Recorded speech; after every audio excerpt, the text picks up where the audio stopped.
You are standing in the heart of New York's financial district in October 1907. Banks look strong, trust companies promise security. Money flows through the system like lifeblood. Yet within days, fear will spread faster than any market crash you know today. The American banking system will stand on the edge of collapse, saved not by government action but by a single private financier. This is the crisis that forced the United States to confront a dangerous truth.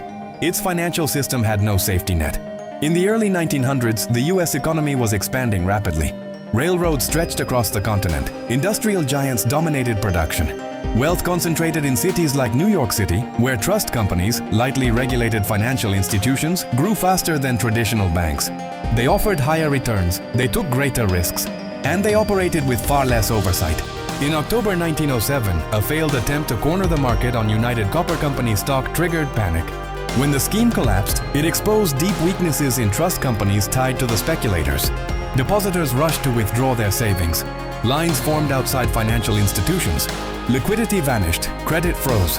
The panic spread beyond Wall Street into factories, railroads, and households across the nation.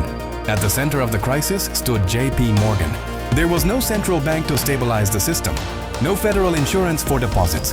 Morgan gathered bankers in his library and forced them to examine balance sheets overnight. He decided which institutions would be saved and which would be allowed to fail. What happened? Trust companies expanded rapidly without sufficient reserves.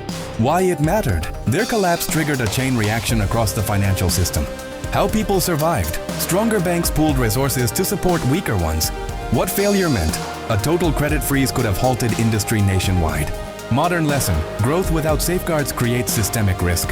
What happened? Depositors rushed to withdraw funds based on fear, not facts. Why it mattered? Banks fail when confidence disappears, even if assets remain. How people adapted? Clearinghouses issued loan certificates to maintain liquidity. What failure meant? Panic could have destroyed public trust for a generation. Modern lesson: transparent communication stabilizes markets. What happened? Morgan coordinated rescues in the absence of federal intervention. Why it mattered? One individual's decisions influenced the fate of the economy.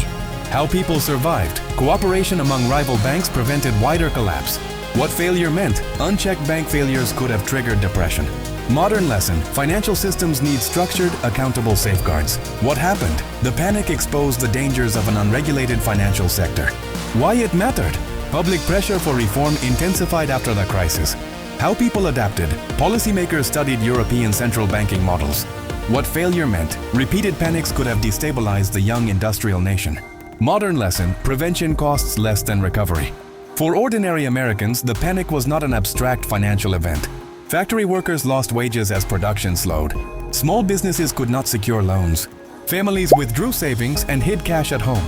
Survival depended on community trust and personal restraint. Some merchants extended credit to neighbors. Others paid employees in goods instead of cash. Daily life adjusted to uncertainty. The crisis reshaped the future. In 1913, the United States created the Federal Reserve System to provide liquidity during crises and stabilize the banking system. Deposit insurance would come later, but the lesson was clear. Modern economies require institutions designed to prevent panic from becoming collapse. Today's financial systems are more complex, but the underlying risks remain familiar. Rapid innovation outpaces regulation. Confidence still drives markets. Liquidity remains the difference between stability and crisis. The panic of 1907 reminds you that resilience is not accidental. It is designed, tested, and reinforced through hard lessons.